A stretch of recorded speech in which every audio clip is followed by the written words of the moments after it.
Well, my name is Brian Price, but I would deem myself the leading authority on last meals, especially in Texas. I worked on 218 executions.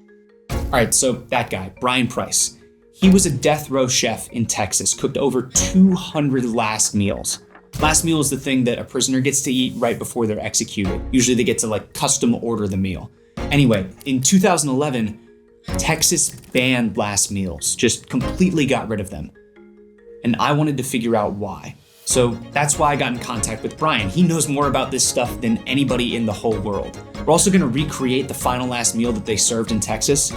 And hopefully, we're gonna get to the bottom of why they were banned in the first place. But before we get into all that, let me tell you about where this whole tradition actually started. The Last Supper. Arguably the most famous last meal of all time. It's actually where I thought the tradition of last meals started. But it turns out it goes back way further than that, all the way back to ancient Greece. They believed that before anyone was executed, they had to be fed first. This wasn't a sign of mercy or a final act of goodwill, though. It was actually a fear of ghosts. You see, the Greeks thought that if a person was hungry when they died, they wouldn't be able to cross the river Styx into the underworld. Instead, they'd come back and haunt the living as a hungry ghost. You can't make this stuff up. Now, the idea of last meals has obviously changed quite a bit over time. It's spread through a bunch of different countries and cultures. For example, in 18th century Germany, they had what was called the hangman's meal. This prisoner would get a massive feast right before their execution and share it with the judge and jury that convicted them. Around the same time in London, prisoners basically got to go on a bar crawl the night before they were executed. And their last meal? A giant bowl of ale. But the last meal tradition we think about today, where a prisoner gets to order a custom meal before their execution, that didn't actually start until the beginning of the 20th century. The earliest documented example I could find was from Arkansas in 1913. Something else I found out while researching is that last meals aren't a standard practice across the US. Things vary state to state. For example, in states like Louisiana, there aren't many restrictions on what an inmate can order for their last meal. Pretty much anything is on the table. In states like Florida, inmates have a spending limit. The meal can't cost over $40. And then, of course, there are states like Nevada and now Texas, where the inmate is served the same thing as every other prisoner that day. No special requests allowed. Things weren't always that way in Texas, though. In fact, I think it's the only state where custom last meals have been taken away. But to understand why that even happened, I needed to talk to an expert, learn more about what things were like before they got banned. You want to introduce yourself real quick? Well, my name is Brian Price, and I was sent to the Walls Unit Prison in 1989. I would deem myself the leading authority on last meals, especially in Texas. I worked on 218 executions. Brian Price was an inmate back in the 90s at the Walls Unit in Texas. That's where they do all the executions for the state, and there are a lot of them. Texas has the most active execution chamber in the entire US. Now, Brian wasn't actually on death row, he was just a regular inmate. In fact, this was his first and only time in prison. First time to prison on a bogus charge by my ex-wife, which now she has recanted, and it's in the courts right now to get me fully expunged, yeah. Brian ended up serving 14 years of that 15-year sentence. During that time, he worked as a cook in the prison kitchen. And at first, he didn't want anything to do with last meals. Pack rat, Terry Perrack was his name, but he was a star chef. And he showed me the ropes and really taught me everything that he knew. One day we were preparing the food and Sergeant Cook walked up and he said, and he handed Pack Rat a piece of paper. He said, "We got one going today, Pack Rat. Here's what he wants." Sergeant Cook walked away and said, "Well, what's that, brother?" And he said, "Oh, they're having an execution today. I'm the one that prepares the last meals." He said, "Watch what I do in case, you have to do one or you want to do one." I kind of said, "Well, I don't want anything to do with that, man. That's kind of spooky to me, brother." Well, about 2 months later, another execution came up. And Sergeant Cook walked up to me and said, "Hey, Price, you got one going today, and Pack Rat's not here. Would you do it for me?" Because they couldn't force a cook to do the last meals. Man, I thought about it for a second. Well, yeah, Sergeant, I'll go ahead and do it. That inmate's name was Lawrence Buxton. He ordered a steak, pineapple upside-down cake, sweet pickles, and a chocolate milkshake. At the time, Brian thought that was the only last meal that he would ever make. Well, the next day, Sergeant called me into the office with the captain. He said, "Hey, Price, that old boy they did last night." He said he wanted to thank you for that for that meal. He said it was really good. He enjoyed it. That evening, I went back to my cell, and I really got to reflecting on it. I said, you know what? That was probably the last thanks that guy gave anybody in this world. 2 days later, Pack Rat was still gone, and they had another one coming up, but they asked if I could talk to the captain. And so I went to his office, and I said, Cap, so you know Pack Rat's been wanting to bail from doing the last meals, and tell you what, if you'd like me to take it over, start doing the last meals, I said, I'll do it. So you got the job price. And then so for the next 10 years, I worked on 217 more executions. During his time at the Walls unit, Brian got to prepare some pretty notable last meals. Gosh, it'd have to be Carla Faye Tucker. She was the first woman executed in like 148 years. The media or the newspaper just released it as she ordered a fruit plate, but it's not true. She ordered specifically, she got 2 bananas, 4 peaches, a nectarine, a garden salad, sliced cucumber, and ranch dressing. He also told me about some of the strange meals that other cooks had been asked to prepare. There was allegedly a gentleman that asked for dirt. He wanted dirt as his last meal. Is that true? Can you elaborate on that at all? He wanted dirt for a voodoo ritual from the grave he was being buried in, but they didn't give they gave him yogurt instead.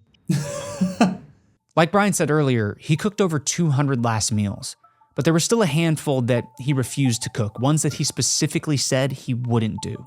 But the last meals, sometimes it got to me, and sometimes I even requested to be excused from a couple of them. The first one was a guy named Leo Narvaez from San Antonio, my hometown.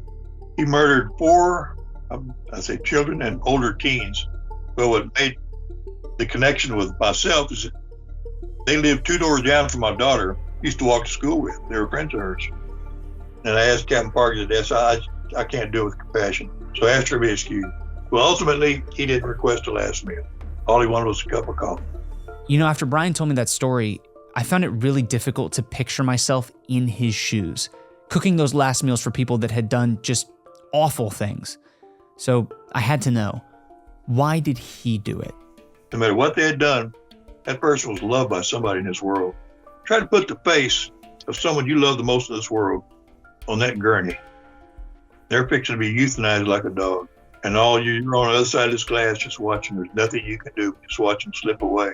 Rather have them have a decent last meal, the last meal he's going to have on this earth, or have something just slopped on a plate. Why not show that just a little bit of compassion and love and just release that forgiveness and bitterness that everybody holds in their heart for all the evil that a lot of these men have done.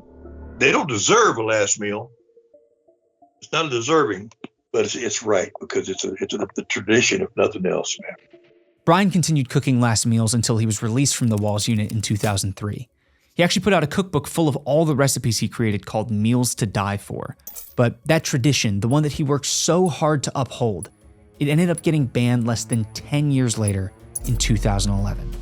It was a case that became known for its brutality. This is the most heinous crime that I've ever seen. What was done to my brother was cruel and unmerciful. If we had to define evil, this man is evil. A black man dragged to death. Now, alleged white supremacist Lawrence Russell Brewer. Lawrence Russell Brewer. This guy was a white supremacist, a psychopath, committed probably one of the worst hate crimes in U.S. history. He and 2 other guys dragged James Byrd Jr. to death. They chained him to the back of a truck and just drove down a country road for 3 straight miles. It was horrific. Needless to say, he ended up on death row. And the day of his execution, he requested a massive last meal, the final last meal that was ever served in Texas. That's what we're working on putting together right now. And it's such a laundry list of things, I literally have to read it off my phone for you. I could not memorize this if I tried. So he ordered 2 chicken fried steaks, a triple patty bacon cheeseburger, a cheese omelet with ground beef, fried okra with ketchup, 1 pound of barbecue, half a loaf of white bread, 3 fajitas, a meat lover's pizza, a pint of Bluebell ice cream, peanut butter fudge with crushed peanuts, and 3 root beers to wash it all down. So yeah, that's a huge meal. But why was it the last one ever served? What pushed this over the edge? Well, Lawrence didn't actually eat a single bite. Condemned Texas prisoners have been getting a last meal for nearly a century, but Lawrence Russell Brewer's took the cake. A 7-course meal, and he never ate a bite. He's a bad person, and it might very well be he would just show us that we couldn't control things right up to the end. Why didn't someone use some judgment and put that to a stop? After news of Lawrence's last meal made its way to the public, State Senator John Whitmire sent this letter to the prison agency, telling them to ban last meals. A few hours later, Executive Director Brad Livingston replied to John's letter, saying that the practice of last meals was terminated effective immediately. They told the public that because this monster, Lawrence Russell Brewer, had ordered an extravagant last meal using their taxpayer dollars and didn't eat a single bite of it, that is why they had to ban last meals. At least, that's what John Whitmire wanted everyone to think. Whitmire said, when they got all this, he got all this meal, and then they sent it over to him, he didn't even eat it, which is bullcrap. When they request a last meal, they don't always get what they request. You have to prepare, supposedly, what's in the kitchen commissary. Well, we use for the general population.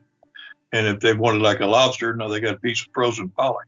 In '94, they quit bringing in steaks. And anytime they got a order for a steak, made a hamburger steak with, like a Salisbury with, brown gravy and grilled onion and such. But that particular one, that guy, he did not get that big last meal like Whitmire was saying. You're saying that he didn't get almost any of that stuff because it came from outside the prison, and because you guys always truncated the meal anyways if they asked for something extravagant. Yeah, exactly. 100% true. But what if Lawrence did get that last meal?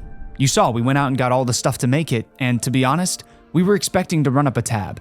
My genuine estimate is somewhere in the ballpark of like $150.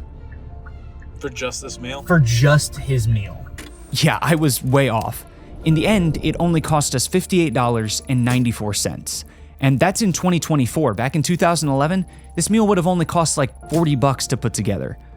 So if this wasn't for the sake of the taxpayers, if Lawrence Russell Brewer didn't actually get this extravagant last meal, why was John Whitmire so hell-bent on banning them? The reason he jumped on this thing about stopping the last meals is what I've heard through my sources, and I've got some pretty good sources, that one day a death row inmate had a cell phone, no pun intended, smuggled into a cell.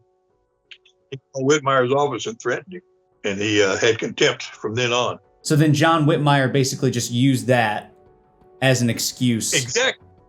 There's no love lost for John Whitmire amongst a lot of the, especially amongst the inmates now. But no, Whitmire, no, he used that excuse.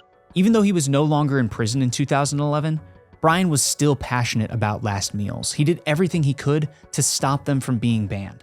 Whitmire's argument was, no, they just wasted the money on that, the taxpayers' money on that, so, let's stop the last. That was his justification. Countered it by saying, well, I've got my own restaurant, and I'm offering to prepare whatever last meal the condemned wants, and I'll do it all at my expense, no matter what they order. And then Michelle Lyons, who I got to be friends with, she was the head reporter for the Huntsville Item newspaper. Her dad was the editor, but she became TDC spokesman after Larry Fitzgerald retired. One of the reporters had asked, well, did the former death row chef, Brian Price, make an offer to do the last meals? And he said, yes, he did. He offered an expense, from his restaurant. He said, but TDC has respectably declined. Since the ban in 2011, over 100 prisoners have been executed in the state of Texas, and none of them got a special last meal. Still, Brian is hopeful that he can convince them to one day bring the tradition back. And I really feel in my spirit, man, that if I could just talk to the right person, Governor Abbott, and just talk to him one-on-one like I'm doing with you, I'm adamant about trying to get it done. If you went to Governor Abbott and said, I want to bring back last meals for the state of Texas, and he said the only way that we're doing it is if you're willing to cook those meals, would you do that again for those prisoners? Absolutely. Without a second thought. I would be honored and blessed to be able to do it. I have to ask this. I feel like you've probably been asked this a billion times, but I have to. What would your last meal be? Deep fried Gulf shrimp, much as I can eat, with tartar sauce.